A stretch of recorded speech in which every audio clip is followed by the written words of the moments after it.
Welcome back to another technical deep dive here in the debug zone. Today we're tackling a big question and breaking it down with insights from other users. Hopefully this clears up some misconceptions and helps you get the answer you need. So buckle up, stay a little curious, and let's jump right in.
And that's a wrap.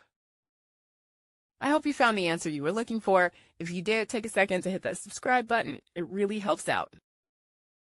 And let me know in the comments which solution worked best for you. See you next time in the debug zone.